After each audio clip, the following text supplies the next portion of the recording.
The year is 2018. The month is April. Inside Tesla's Fremont factory, the air is thick with tension. Machines are whirring, robots are clanking. But the real noise, the real drama, is happening in the boardroom and on Wall Street. The verdict is in. Tesla is dead. The stock has plummeted 35%. Big-name investors are pulling out faster than you can say electric. Suppliers, spooked by the financial turmoil, are demanding cash up front for every last screw and wire. It's a full-blown crisis. And where is the CEO, Elon Musk, during all this? Not in a corner office, surrounded by charts and advisors. No. He's on the factory floor, with a sleeping bag, a half-empty coffee cup, and a singular, all-consuming mission: save Tesla or die trying. This wasn't just about building cars anymore. This was a battle for the very future of transportation.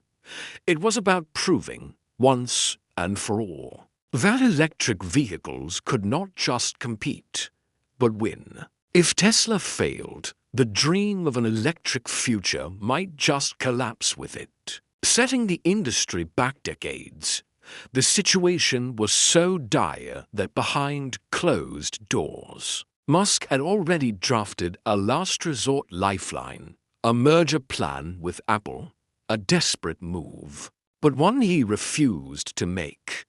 He wasn't ready to surrender. He wanted to fight. So he went on the offensive. In one single, brutal week, 3 senior executives were fired. He took direct control of the assembly line, re-engineering it himself, often standing shoulder to shoulder with robots until 4 in the morning, tweaking, optimizing, and pushing for every ounce of efficiency. He then sent an email to his entire team that would become the stuff of legend. The message was blunt: if you're not working 80 hours a week, you're not committed. Some people called it a toxic, unsustainable demand. Others saw it as a necessary war cry from a general leading his troops into a desperate battle. But opinions didn't matter. The numbers, cold and hard, were what counted. And those numbers were terrifying. Tesla was burning through $2 billion every single quarter. Their cash reserves had dwindled to just $3 billion. One more bad month, and the lights would go out forever. Leaked documents would later reveal just how close they were to the edge. Musk had even considered selling Tesla to Google, but they backed out, citing too much risk. With every door closing, he did the only thing he could. He doubled down. He moved into the factory, not as a CEO, but as a soldier in the trenches. He slept on the cold concrete floor, right beside the half-built chassis of the Model 3 South that were supposed to save the company. His meals were eaten at his desk, and his phone buzzed with Slack messages he'd answer at 3 in the morning. He was living, breathing, and sleeping production. When reporters managed to get a moment with him, they saw a man pushed to his absolute limit. Tired, unshaven, with bloodshot eyes, they asked if he was scared. He managed a weary smile and said, "We will not fail." But privately, was he so sure? The immense pressure was taking its toll. In a now famous podcast interview, he choked up, admitting the past year had been excruciating and the most hellish of his career. He was working 120-hour weeks, taking time off only for his birthday, and even then, he spent it at the factory. The stress was immense, affecting his health and his personal life. He wasn't a machine. He was a man on the verge of breaking. Then, in May 2018, he posted a simple photo on Instagram. It showed him sitting on the factory floor, slumped against a car part, surrounded by boxes of components. The caption was just 5 words. "It's been a long day." There was no fanfare, no PR spin, no victory lap, just pure, unadulterated exhaustion laid bare for the world to see. That very night, his phone rang. It was the SEC. They were launching an investigation into whether he had misled investors about Tesla's financial health. Another fire to fight. He ignored it. His focus was singular. Production, production, production.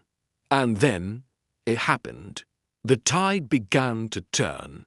The relentless push, the sleepless nights, the sheer force of will started to yield results. By June, the Fremont factory achieved a milestone that Wall Street analysts had deemed utterly impossible. They were producing 5,000 Model 3 South per week. It was the breakthrough they desperately needed. The news sent shockwaves through the financial world. The stock, which had been in freefall, suddenly surged. Investors who had fled came rushing back, eager to get in on the comeback story of the decade. The crisis wasn't over, but the bleeding had stopped. And Elon? He finally left the factory. He didn't emerge as a triumphant savior or a mythical genius. He came out as a man who had stared directly into the abyss, felt its cold breath on his neck, and refused to blink. The man who slept on the floor had won. The war was over. Today, Tesla is a titan of the automotive and tech industries. With a market valuation that has soared to over $700 billion, they've changed the world. But if you talk to any engineer or factory worker who was there during that dark spring of 2018, they'll tell you a different story. They'll tell you how close it all came to disappearing. They'll tell you about the tension, the fear, and the impossible hours. And they'll tell you that if Elon Musk hadn't made the factory his home, if he hadn't slept on that concrete floor, Tesla would have died. And the electric revolution we see all around us today, it might still just be a distant dream. Thanks for watching. If you found this story as incredible as we did, don't forget to like this video and subscribe for more deep dives into the events that shaped our world. See you next time.